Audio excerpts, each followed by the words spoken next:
Welcome to Love Gladiator, a podcast devoted to spiritual awakening, surrender, and healing.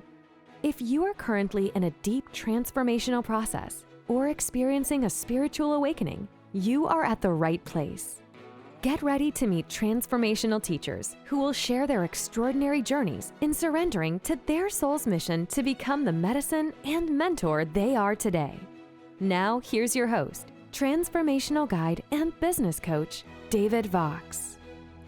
Hello, and welcome to a new episode of the Love Gladiator podcast. Today, I have a very special guest because she is one of my closest friends and also someone I really look up to, Ashley Reed.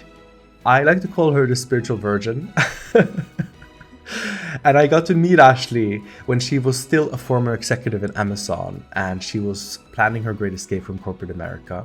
She was already certified in coaching and I met her at a mastermind just months before she was reaching the finish line of leaving her job and starting her dream coaching career. But then her body actually collapsed of exhaustion and she almost died. And isolated in her apartment during COVID and her own recovery, I got to meet Ashley when she wanted to do deeper inner transformational work. She started a journey calling herself a spiritual virgin as she never had any spiritual experiences, but she was open to go deeper. And what she found inside herself, in her apartment in New York, completely transformed her life and also her business. This is a story about how quickly our inner and outer world can change once we give space and surrender to our true self. Ashley Reed is the living and breathing example on how powerful the transformational journey is if you're willing to go inwards, and how important it is for us transformational guides to do our own inner work before we guide anyone else. If you have felt the inner calling to go deeper and to do the inner work, and especially if you're a head-heavy high achiever, this episode is for you. Ashley, welcome to the podcast Love Gladiator. Thank you, David. It's great to be here. So you are one of the friends and clients that I know that has had one of the most interesting journeys I have ever heard. Yes, it's been an experience, that's for sure. I want to start this journey where we met in the elevator,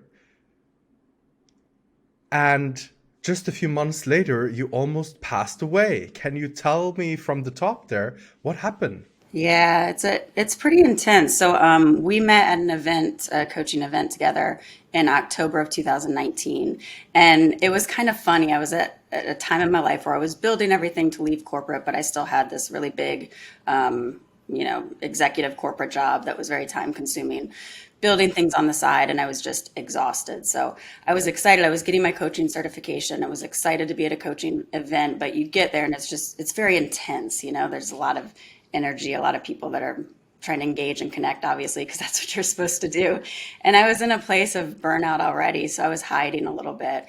And in between each session, we would get a break. It was in a hotel. So I would run to the elevator, run up to my room to just have like a minute of alone time to reset. And I'm in the elevator and I just feel these kind of eyes on me. And I'm like, oh gosh, someone's trying to like communicate. And I really don't want to communicate right now. Exactly. And I looked over at you and we made eye contact. And it was really interesting because I got this really crazy feeling, kind of sensation. I could tell that you saw me, that you were kind of seeing through the masks and the hiding and you saw me. And it was very intimidating at the time with trying to hide, but it was the start of a very beautiful working in friendship relationship, that I'm really grateful for now. At the time I was like, oh gosh, go away. I can't do this right now. Why were you hiding? Yeah, it's tough. I think it was a combination. I had the burnout and I wanted the space. And so it felt overwhelming to just connect. In those rooms, everyone's in our industry. And so, it's hard to hide in general. And there's a lot of deep connection that happens. So it just felt overwhelming for the place that I was in terms of, moving towards this extreme burnout. But then I think there was another side that was a little bit head heavy where it's also a great excuse to hide. I'm tired. I don't want to connect. it allowed me to have a reason to not have those deeper connections, which at the time I was still living very much in my ego self in my head. And so it was very real, but also, a version of it or part of it was giving me an excuse to hide and not have those deeper connections and relationships. And you were in the transition where you were leaving one of the biggest companies in the world at an executive level to sort of retire or to retire into a new industry, the coaching world. But then something really dramatic happened. Yeah, it was intense. So at the time I was at Amazon. I was head of global events for Amazon advertising, and I had put my notice in. We met in October. I put my notice in November and was leaving in January, the second week of January, 2020. And I had already started dabbling in coaching. I had received my certification. It was going well, and my plan was to move straight into coaching, take maybe a week or two off. As I started getting towards the end of my time at Amazon, I felt warning signs, like I was exhausted. My body would yell at me, and I just kept going because it was this decision I was making every day of, do I take some space and rest a little and extend the timeline, or do I keep going and keep the timeline where it was? And I was so ready for an overall break, not just a moment of break, that I kept pushing. And on December 31st of 2019, I got what you call rhabdo, which it has a long scientific name that I won't even try to pronounce, but it's basically muscle death, where the muscles have been under so much strain and stress that they explode. And when they do, they release toxins into your bloodstream. And if you don't get to the hospital within about 24 hours, you pass away from kidney failure. So it was terrifying once I realized what it was. I went to the emergency room, luckily within the window, but not a ton of time left. And so it was a very scary moment. So you are in the hospital bed, and as many people have this epiphany that now I have to change my life, now I have to do something different. But you have already had that moment. Yeah, there was some irony in there, definitely. I remember saying to my mom, I was laying there and I was like, this is like a marathon runner falling, a foot before the finish line, because my last day with Amazon was the next week. And I was just so close, I could taste it. So as tough as that was, I also very quickly after that moment just kind of smiled, because it was so rewarding, and it just gave me warmth to realize the reason I had been pushing myself was to make all of these changes, was because I felt like something was off and I wanted to readjust my life. I wasn't waiting for that huge moment that was happening at that time where I almost lost my life. I knew it before that. I heard that little voice before, and that just gave me a warmth and let me know that I was doing the right thing, because I could already hear myself without some huge sort of dramatic conflict that caused it. So it was very powerful. And don't get me wrong, I went through a lot of healing even though it was for the quote unquote right reasons. I put other things first, and I did not put my body or taking care of myself first in the ways I should. So there was a lot of healing and forgiveness work with myself around that. But the purpose behind it, I'm still proud of. When did you start going deeper? Because I know that when we met, I asked you about spirituality and you said, "Oh, I'm not into that. I'm a spiritual virgin." Yeah, I love it. I love that came out on our first call, because I think it'll stay with us forever, because it's such beautiful language, because it came from just such a raw, true place. And the thing, it wasn't even that I wasn't into it. I just had no idea what it was. And there was this cool balance of, I don't know what that word means. I have no connection to it, but I'm curious. It feels like something I want to know more about. But for me, I grew up in a, Christian, and spirituality was always connected to organized religion. I just hadn't really experienced or learned about anything around spirituality outside of that. So I was just like, well, I'm a spiritual virgin. I felt called to work with you. I knew that it was right for us to work together. But to be honest, when I signed up to work with you, even though I had touched on the concept of transformational work in my coaching school, I didn't fully grasp what this deep level of internal work was, or what spirituality was. So I was a full-on spiritual virgin when we met. No longer, definitely no longer, but at the time, very, very much so. So how did you take your spiritual virginity? Like, let us on the, I love it. Well, I'll use what you told me on that call. I took it myself, which was a part of our laughter on that call because it was funny. You had said, and the words struck me funny at the time, but I now fully and profoundly understand the meaning. You're the only one that can take your virginity, and it's a funny way of saying that this work is just about turning inward. It's about turning the focus on yourself, going deeper, self-inquiry, creating space, all of those things versus this external world we live in and that external focus that we have with how cluttered and, overstimulated our worlds are. So, yeah.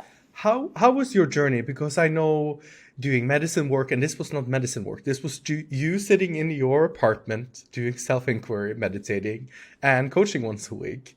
But when people do medicine work, usually they can be very resistant in the first round to actually dive in and to surrender fully. And you sort of did just a backflip straight into the surrender.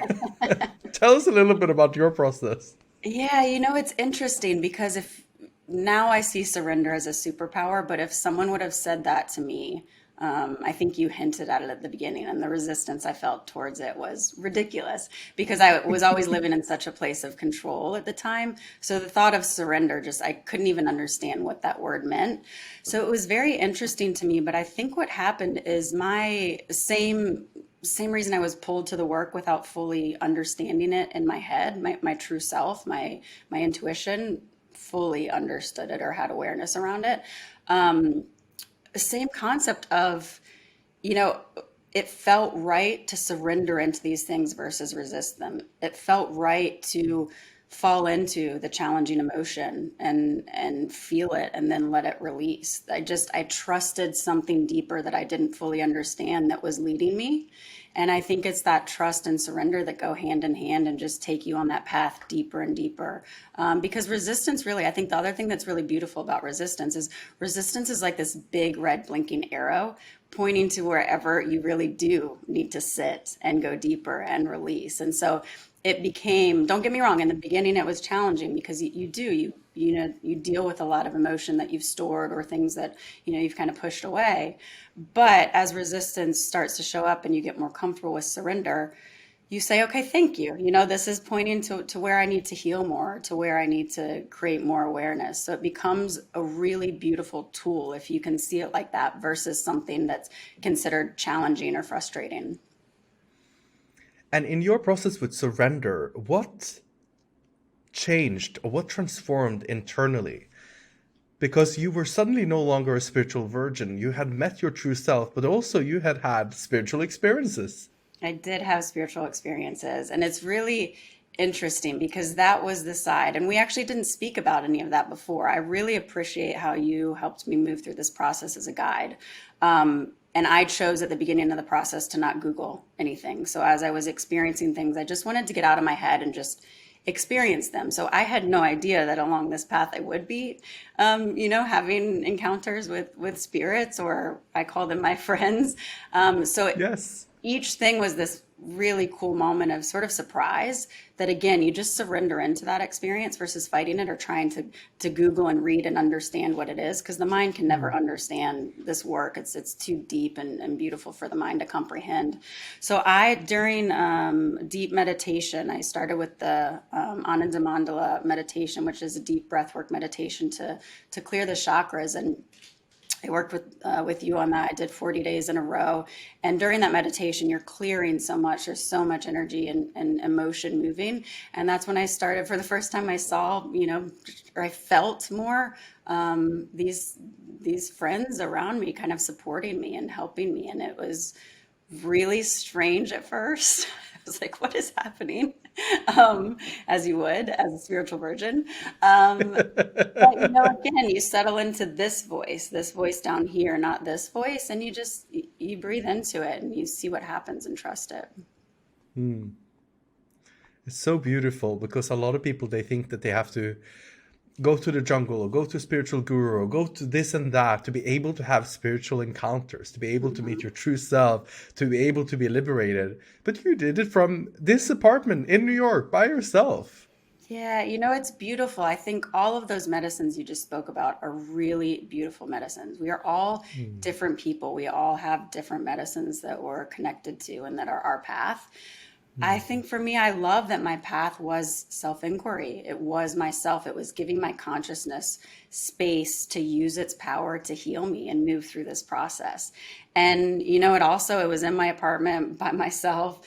And it was also during 2020, during, one of the craziest years and times we've experienced. And I had one of the most beautiful experiences because I was turning inward and letting that work happen. So yeah, it was very powerful, and I'm proud. The medicine that healed me is the medicine I use with clients, and it's a path towards this awakened life and towards returning to your true self without other external means of medicine. And I love that. That's just, you don't choose what your medicine is. That's just naturally mine, and I'm very connected to it and very proud of it.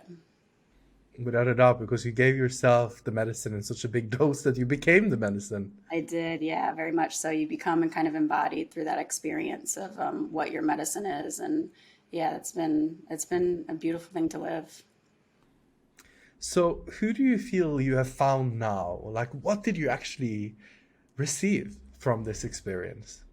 Yeah, what's so great is that we're always searching. We're trying to find freedom, we're trying to find happiness, we're trying to find love, we're trying to find all of these things. But in the context of how we're usually trying to find them in modern society or modern life is externally. And what this deep work and process takes you through is that you re-find yourself. And notice the language of refined. You're not turning yourself into a new person. You're stripping away all of the layers of the ego self that have been created that kind of jade and change the way you see things, change the way you see yourself. They have this control over you that likes patterns of behavior, so you get stuck in this autopilot of life. And so this work allows you to use awareness to release that control, release those layers, and you just keep going deeper and deeper until you're back to your true self. And that's what you refind, that place of balance and true freedom when you are just living as who you are and everything else is cleared away. And it is insanely powerful and beautiful. And in that process, what do you feel you have found within being in your true self, like superpowers or gifts? Um, you know, it's really interesting because when you live so long in this sort of created self or these different characters that your ego self creates, you kind of start to, not kind of, you start to believe some of them are who you are. And it's really interesting. You had me do an exercise in the beginning of laying out like what was my true self and what were characters that were created by the ego self, and kind of make this list of these to create an initial awareness around who I was. And at that time I had to put a middle column because there were characteristics and ways that was living that were showing up that I was unsure whether they were my true self or my ego self was driving them. And I found that so interesting. It was such a beautiful moment of awareness. And so as I moved through this work, it was so cool to find out who exactly I was without all of this learned behavior and learned beliefs that I've had since I was, born basically. And I found I have these really beautiful superpowers in surrender, which we spoke about earlier, which was a big surprise one, as much as my ego self and head were in control for so long. A very beautiful healing power that medicine we spoke about in terms of turning inward and allowing your consciousness in that space and self inquiry to be the medicine to heal you, is a beautiful superpower that I used for myself and I now use with clients. And I think overall, just that reconnection with myself and learning that I am someone who's adventurous. I love freedom. I love, taking care of myself. I love excitement. You just relearn all of these characteristics that are who you are and these beautiful superpowers that come naturally and are kind of untapped and awakened when you go back to your true self. So beautiful. In our transformational or in the coaching industry, do you feel it's easy for people to find deeper work like this? Yeah, it's an interesting question because if you would have asked me a year ago before, a year and a half ago before I moved into this deeper work, I would have said, sure, I went to an amazing coaching school, which gave me great a great base. I went to IPEC, which is a beautiful coaching school. And as you're moving towards it, you think this is all deep work because at the level of awareness you're at the time, it feels deep. And then you do this work. You're like, oh, okay. So this is a lot different than that. And there are some eye-opening moments around it, to be honest, that in our industry, I think we do a lot of beautiful work, but a lot of it does still live in the head and live in characters. So it's about, insights and changing the way you think and changing perception. But all of those are driven by a source. They're driven by something much deeper. So I love the analogy of language, which we learn a lot about in coaching school. And we talk a lot about, you use certain language like I need to, which creates this feeling of something's missing. You have to have something, you need it to be better, feel good, whatever it is. And so, you work with clients to change and not use that word need anymore. Well, the deeper work doesn't try to get you to change that word. It goes to the source of why are you using that word? Why does that word feel natural to you? And it solves and dives into and creates awareness around that source. And when you do that, that language falls away and naturally changes because it doesn't fit who you are anymore. It doesn't fit what you're feeling anymore. So I think it unfortunately is challenging. I think the other piece that is challenging about finding, that really deep inner work is that as a guide, as a teacher, you can't take someone there if you haven't done it yourself. And it's challenging work. Yeah, obviously that's why you could take me there. It's challenging work. It is not for the faint of heart, I like to say. Mm-hmm. It's beautiful and beyond rewarding and worth every second, but it's challenging. And so it's easy to just go to a certain level and stop because you can coach people. You can even do very strong high performance coaching at that level, but you're never really getting to the source. So it's never going to end. You have to fall out of that pattern of using the head and the mind. Yeah. To be able to transform it, you actually have to surrender. You do. Beyond the mind, because otherwise the mind is sort of chewing yesterday's newspaper. It's recirculating everything, all the information it already has and trying to put it in a different way in the same box. Yeah, exactly. And it's getting stronger as it does that. That's some of the work. My work is really about rebalancing, which we're in our natural state of balance when we're in our true self. So it's bringing yourself back to your true self. And to do that, you move out of this ego self that has gotten huge. Because like you said, the more you're in it's like a snowball. The more you're in there, the stronger it gets. The bigger it gets, the more it can control. And it just grows and grows and it gets harder to step outside of it. So that deep work in our industry, you want to make sure when you're talking with people that they've moved through that and that they can take you to those really deep places, because that's where you're going to actually find that transformational change. It's the only way and place it can happen. Yeah, and for me personally, the only way to sort of guide people into the unknown is using the intuition. That's sort of my headlight going into those cages, because I can't use the mind, because the mind is like, oh, it's scary, let's get out of here, let's have ice cream. Exactly. And the mind will just take you on a mind path. You know what I mean? Yes. And in the mind maze, let's figure it out. Let's create a different meaning. Let's create another character. Let's create more meaning into the character. Let's give the character more power. It's a perfect example of why you can't do the deep work. You can't be a guide for the deep work if you're still in your head, because your head will start to fall into that story that your client is telling you from their mind. You have to use intuition. And when you've gone to a very deep level, when you've returned to your true self, that is the level you see other people on, whether they want you to or not. And so it allows you to see when they're in character, when they're coming from their ego self, when their mind is driving, and you can help them navigate getting back to their true self. If you are not there yet, if you're not at that deep level, you don't see them in that place. You meet them where they are, and because you're there too. And so there's a lot of mind mazes and stuff that you can fall into that, you just can't get out of it unless you've done the work yourself. Yeah, I see a lot of coaching being a character, coaching a character about how being a better character. Exactly. Yeah, right. How can we run faster, jump higher, perform better? I mean, the beautiful thing is, don't get me wrong, I am doing all of those things now, but they are symptoms of the source. Again, I went through that deeper work, and so I'm naturally performing better, running faster, jumping higher, because I'm in my true self and I'm in flow with things versus fighting and trying to force something to happen. We're not creating out of conflict or out of desire or feeling lack. I'm creating $1 million business, and it's not coming from feeling like shame or feeling guilty or feeling that I have to. I just know that's my path, just staying and being who I am, Yeah. blossoming from who I am. Exactly, exactly. When you're it's that concept of flow. When you're your true self, you're just in flow with the universe and everything around you. That energy concept of like energy attracts like energy. And when you're in your true self, you're in your highest form of energy and frequency. And so you are going with the current, you're flowing, and when that happens, things come to you and show up on your path. Whereas when you're in your Exactly. head, you're just swimming against the current. You're fighting to try to get something, and it's exhausting. You will get It's somewhere, don't get tiresome. me wrong. You'll eventually get to some, places you're trying to go when you're going against current, but it's exhausting. It's a different battle So that, tiresome. yeah. It's like fighting the entire universe, and it's so profoundly expansive.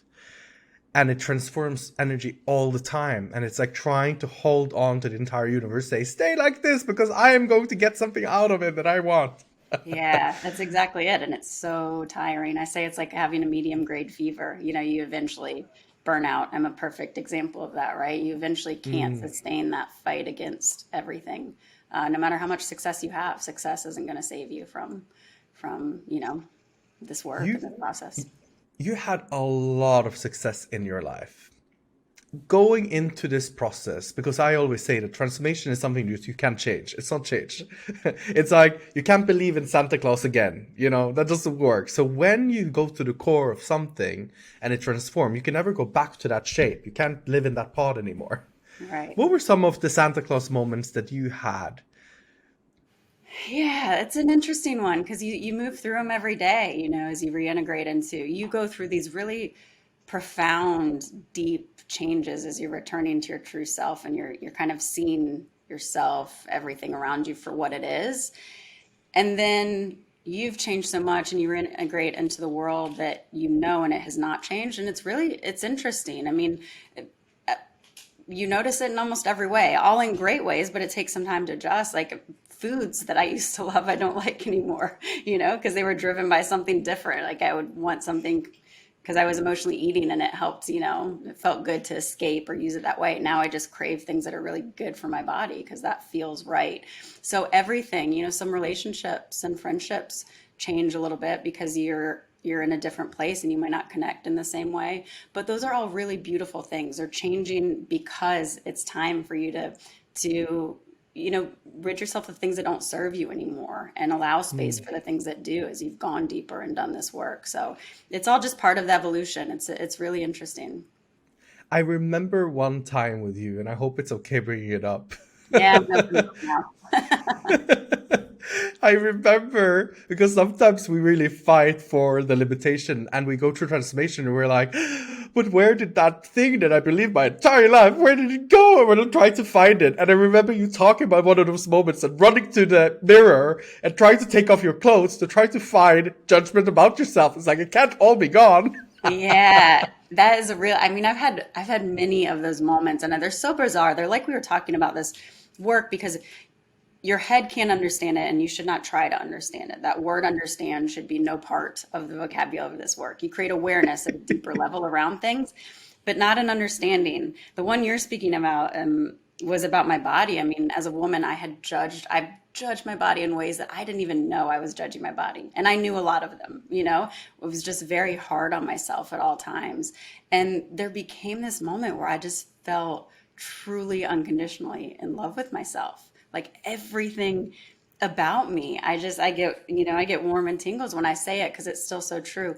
Everything about me I loved. And I remember looking at my body in the mirror and being like, it's so beautiful. No part of me was trying to find things that were wrong by society standards or didn't look the way I used to want them to look or something. That the concept just I couldn't wrap my head around that concept anymore. And that's that experience of source that we were speaking about, that instead of trying to convince myself using my head to say, you're beautiful, this looks great, you shouldn't, all the shouldn'ts and Think positive. Think exactly, you positive shouldn't. thoughts. All of these force, again, think about the language, thoughts, right? Thoughts all in the head. Instead of doing that, doing the deep work, I released all of this nonsense that I was carrying. And none of that made sense to me anymore. It happened with an ex also that, we had a challenging breakup, and there was still a lot of emotion around it. And I was in the shower one day and I thought about him and I just smiled. I was like, what a beautiful experience we shared together. And I was like, wait, what? That's it? That's all I feel now? I'm not like angry or sad or anything. So it's really beautiful when you stop focusing on the symptoms and really give yourself space to do the self-inquiry and go deep. The symptoms solve themselves, and heads will Yes. be yelling at you right now like that doesn't make sense, because it never will, but it's true and it happens, and it's really beautiful, really beautiful. I have several times had people say to me, like, that is the thing you just have to accept in your life that you can't change, just be happy about where you are now. And then I Yeah. do this work and things just transform. What has been some of your biggest transformations where you're thinking, like, oh my God, I will never be able to explain this to a professional? Oh gosh, I mean, those are a couple that I just spoke about. Those were huge. As a woman, I've joked with you about this before, but from the day we're born, we're pretty much taught through like ads and society and messaging that we get worse every day. So it's like every day you're like, great, I'm a day worse, you know? Winning game, winning game. Yeah, you're like, oh, sweet, that's awesome. And the ego self loves those patterns of thought, because the ego self loves control. So anytime it can trap you in a pattern of thought or a belief like that that's ongoing, it's like, yes, we've got a grip. So it's things like that that fell away that were so beautiful, because I no longer see the world or my life or anything through limitations that were created by the mind or by the ego self. I see everything for what it is. And that really creates a limitless journey, a limitless life. There is nothing that isn't possible. And I say that with the strongest authenticity and belief. And so it's more the overall change of how you just trim all the fat, you get everything out of the way, and you just have this really clear, not just view, but connection with the world and the universe and everything. And yeah, it blows your mind what comes from that. It's really, really beautiful. I say that word a lot. I've said beautiful like 100 times, but I mean it. This, this And is why I carry so many flowers, because exactly. it's See? like everything start blossoming from fulfillment and flow. There becomes more colors. You see signs. You're communicating with the universe in a different way because you are communicating and listening to yourself, and you are part of the universe. Like, Yeah. hello, wake up. Exactly. And you open up, we talked about the releasing of all of those layers of control and limiting beliefs and stuff that the ego creates and has you seen through. What happens when you do that is that there's this really clear, direct communication and connection to your intuition. And so everything you do isn't driven from a place of your mind getting in the way, saying, well, maybe you should do this, all the indecisiveness, the confusion. It just goes out the window because you have your North Star, and your North Star is yelling at you. And so life just becomes very easy. I never don't know what to do. I always know what feels Exactly. right. And the power and freedom in that is indescribable. It just guides you, which is wonderful. And this is so beautiful because when you are deeply in the mind, and especially as entrepreneurs, right, then the mind says, let's plan this $1 million business or 100K business or whatever you're trying to plan. And then you start innovating in the mind. And then maybe it's at action 7, 8, or 9, or 50, you get confused and overwhelmed. And then you feel bad, and then you feel shamed. And then you doubt yourself, and then you never do anything. Yeah. And when you're living from fulfillment, when you're living from that, I have such immense value and I need to share this feeling with someone, and I need to guide others to this place where we just can awake and blossom and have fun. When you're coming from that place, it's really, you don't really need a to-do list. Yeah, it's true. That was one of the strangest things. Like I don't even have intentions right now. And that is really interesting, because that's one of the biggest Mm, things in our world, in our space. And I think intentions are beautiful. There are definitely times where I use them. They're a wonderful tool. But I mm, wake up and I feel what feels right for that day. And that has been guiding me into building my business, guiding me into my life overall. And it's really beautiful. There's this such a deep trust there that mm. you don't need those head mechanisms, like you said, the to-do lists, et cetera, because they actually start to get in the way again of you hearing that voice in the same way. So it's about letting, you create that trust and surrender, and that that little voice becomes so loud that you just let it guide you. It's a fun adventure. It is. Who would you be without this adventure? Because you thought when you did the coaching that you did the deeper inner work. Yeah. It's hard. That's a tough one because even before I did this work, my North Star, my little voice was there. It's why, 5, 6 years ago, I started building my real estate business, investing and learning about cryptocurrency, all these things I did on the side to get me to that moment of leaving corporate. So it had been talking to me since my early 20s of like, it started, I remember the first and most clear message was I was sitting at work. I was in my, like mid to late 20s, and I was at work really late at night working on a project. And I thought to myself, when I'm on my deathbed, what am I going to look back on and appreciate? Like, what am I going to be happy that I did? And it's not sitting in an office at 9 o'clock at night.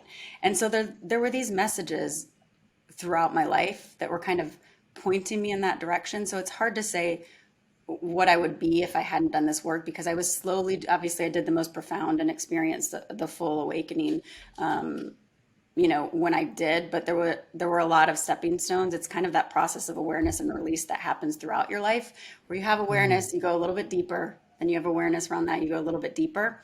So that was moving me through life, regardless of the very, very deep transformational work. But if I did not do any of this work, period, if I never listened to that voice, I don't know if I would have made it out of that hospital. I think there would have been because even though I was running myself ragged and I was burnt out, I was still taking care of myself. I was eating well. I was working out. So my lifestyle might not have been in a place where I would have made it out of that, which is, very scary. What would you say to others that are right now identifying themselves as spiritual virgins? Or maybe they're even in our industry, but they haven't really done the deep, deep inner work. Yeah, I'd say welcome to the club. It's a beautiful realization, right? It's the most beautiful realization I ever had, because it was one of those really big stepping stones on this journey to realizing there's something deeper that's calling me, that's in play, and so I would say follow that voice. When you have those moments where you're pinged like, oh, this is interesting, or I resonate with this, or this sounds a little like me, that is your inner voice. That's that North Star we've been talking about. And so give it some space and really try to listen and see where it's trying to take you, because it's trying to guide you just by communicating and having you connect to something that we're talking about. It's trying to show up and guide you. So I would say give it some space and listen, and reach out to someone, if it's not me, anyone in our industry, and just kind of talk and be curious about it, to see what it's trying to tell you. What do you feel, what is the gift that we get to share when we do this work? I know that's a tricky question. No, I mean, I think for me, it's two-part. The first and biggest gift we get to share is ourselves. I think if everyone in the world did this work and came back to their true self, we wouldn't recognize the world we live in a very, very good way. So I think the biggest gift, it's kind of like I'll say to clients and friends, they tell you to put your mask on first on an airplane for a reason. I think our responsibility is to do this for ourselves, to go back to our inner selves, to go back to our true selves. And that alone will change the world, will have an impact. And then I think the second part of that, working in this space, is that because I am there, because I've done that, I have the ability to have the gift of guiding and teaching around this, which is so beautiful. Because if I think about each person that I'm able to help move through this process and help get back to their true self, again, the same gifts apply. They are back in a place where they no longer live in judgment and fear and frustration and conflict and all of these ways that we've just accepted are normal to live. I get to help free them and support them in the process of freeing themselves from that. And then Fully. right. And then again, they become a gift to the universe because they're showing up as themselves, and that energy is contagious. So it's really kind of a domino effect that starts with serving ourselves and then allows us to serve other people. So beautifully expressed. And I find it so interesting because I have witnessed your journey in such a short time span. You have gone from being spiritual virgin, having no idea what this is, having no idea about inner work, like sort of sending me messages like, okay, am I supposed to see spirits in the room? Like, what's going on? to having this beautiful vocabulary, to tapping into this insane wisdom. And I know deeply in my heart that you are going to be one of the greatest experts, leaders in the transformational field. What is it that you came here, do you feel now, to share with others? Like, what is the journey that you are inviting them on through your method, through your practice? Well, first of all, thank you. You know that means the world to me coming from you. And yeah, it's been beautiful. You know, my head had no idea what this work was, but my true self definitely had a mission and was very aware of what, you know, it wanted me to experience. You know, for me, I created a 4-phase method based around the experience I've had with this work that moves people through a process and guides people through a process of coming back to their true selves. And I think that is my gift and what I want to share with the world and my clients. It's that one person at a time, bringing them back to the place of home and true balance. And it's important in that process, you know, we move through this place of a starting point and creating initial awareness around the ego self. And then before we move into that cycle of awareness and release that I've touched on, which is phase 3, there's a very important phase 2 of clearing space. You know, we live in such a cluttered world and such an overstimulated world, which I mentioned earlier. You have to pause and create space and remove those things that aren't serving you so that you have the ability to bring in transformation and change. And then you can move into that cycle of awareness release. And that brings you back to phase 4, where you're reintegrating as your true self into the world. So I love the work along with, you know, teaching and guiding. I love speaking about it to groups as well, because you never know when someone's going to get that nudge because they hear something you hear and it connects, you know, to that little place of intuition and true self. It can be such a tiny little thing. I remember with you, I was just asking you to do this little exercise with characters because I didn't know if you were ready, you know. Some people, they will fight for their limitations and their characters, and that's okay. You can fight it. I don't want to get Right. into the ring with All you. in its own time, right? But now, when you have done so much work, sometimes when we have this deep transformation, we have sort of a spiritual hangover over afterwards. And you said, I feel a little bit like Bambi on ice. I have expanded so much, I have awakened so much, I understand so much. Yeah. How has it been for you in the integration phase of all of this beautiful work? Yeah, definitely. I mean, it really is. This language gets tossed around in different ways, but it really is a version of a rebirth. And it's really beautiful. But I think hangover is a great word with it too. There are times where we touched on a little bit earlier, it gets a little confusing. You go through this really deep, profound change, returning to your true self and kind of stripping away the things that you learned or accepted from society because they were driven by the ego self. And it takes a moment to refine yourself. And that's true on our call. I remember saying, I feel like Bambi on ice. You know, I'm like, one day I'll feel great. And then I'm like, wait, this all feels very strange and different. You know, you're refining yourself. And that's why, and when my method, you know, it originally was those first 3 phases of you move through the cycle of awareness release and you find your true self and you're done. And I'm like, you're not done. It's beautiful. Right? Sorry, It is but beautiful. it's so true. Yeah. It's so true though, right? You are there. But being in your true self allows this really beautiful ongoing process of awareness and healing that lives with you as part of who you are. It's how you experience life. And it is absolutely amazing. It's one of the biggest gifts we can get, but it also takes some navigation at first. And I think it can be very helpful to have a guide to help you to reintegrate and navigate as you're kind of finding your footing after going through something so profound and deep. Well, I just want to welcome you again to the transformational family of those who have found their true self and are guiding others on this path with their unique method, their own medicine. That is my mission. And I am so proud and honored that I got to be on this journey and get to share this journey with you. You are extraordinary, and I hope everyone gets to follow you and be a part of your journey. So where do they go to be a part of this surrender magnificent journey that you have created to create true freedom? Thank you. I really appreciate it. Best place to go is my website. So it's ashleyreed.com. And that has information more about my story, about, you know, my relationship with the work, my method, and has a place where you can reach out if you get curious as you learn more. Perfect. And again, if they do have that curiosity, it's a good sign, right? It's a great sign. And again, just you start with 1 minute of quiet and sit with it and do that self-inquiry and get really curious about that voice that you're hearing, because that space, self-inquiry, curiosity is all how you start to hear yourself louder and louder. So yeah, listen to the nudge and lean into it. It's a really, really good sign. And it is truly an adventure of a lifetime, that you know for yourself now. It is. It's one of the best adventures I would say the best adventure you can ever go on. And as an adventure lover, it's been fantastic.